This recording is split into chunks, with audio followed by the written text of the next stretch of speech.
Turning our attention now to the Middle East, U.S. Secretary of State Antony Blinken is in Jordan today. This is his 12th visit to the region since the Israel-Hamas war erupted last year. But this one is to support an inclusive new era in Syria and to once again push for a ceasefire in Gaza.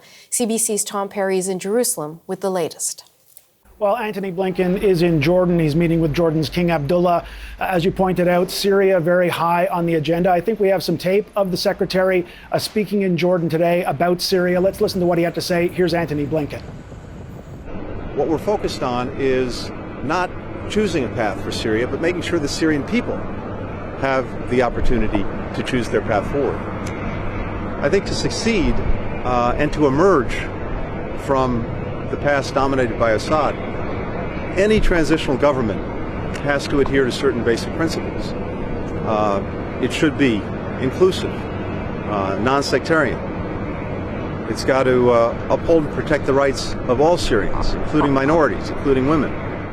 So that was Antony Blinken in Jordan today talking about Syria, but he's also there to talk about a potential ceasefire in Gaza. We've seen Jake Sullivan, that's Joe Biden's national security advisor. He's here in Israel today. He was meeting with Prime Minister Benjamin Netanyahu talking about, again, a potential ceasefire. And I should say that there does seem to be some movement. Now, we've heard that before, but there really does seem to be some movement toward a ceasefire in Gaza finally. We've heard reported that Israel's defense minister has said to his American counterpart that he sees some movement by Hamas, a possibility of a deal, at least a temporary peace that would allow some more aid to get into Gaza and that would allow Israel to get its hostages out of Gaza, these hostages being held by Hamas.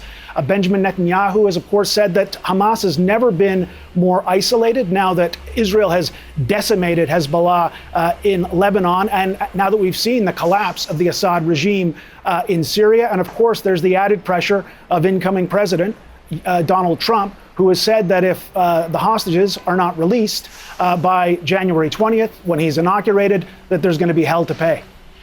All right. So in order to avoid the hell that Donald Trump is suggesting is going to be unleashed, let's talk about the actual efforts, the latest efforts to get some sort of ceasefire agreement in Gaza.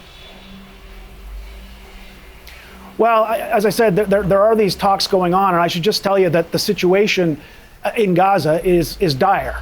We've been seeing images coming out of Gaza today. We've heard from a Palestinian news agency say that 36 Palestinians were killed overnight in Israeli strikes. We've seen images from Nuseirat of a strike there. The CBC actually has a videographer inside Gaza. He was sending back some photos or some video today of a strike near Khan Yunis, of bodies and injured people being brought out. Very, very grim. We've seen images of a funeral in Khan Yunis today. Initially, it was reported that these were 7 people who were guarding aid convoys or overseeing the distribution of aid. And that, of course, is a big issue in Gaza. We've heard about armed gangs going after these convoys of aid coming into the territory.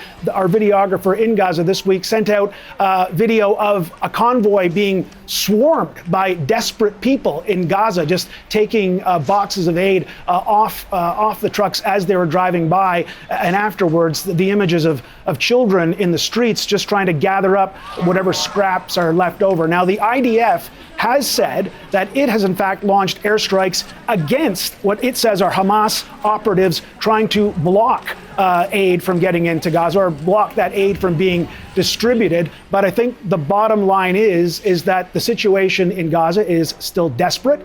There is movement perhaps and certainly work going on toward a ceasefire, but we're not there yet. And so the fighting and the struggle for food and the funerals are still continuing.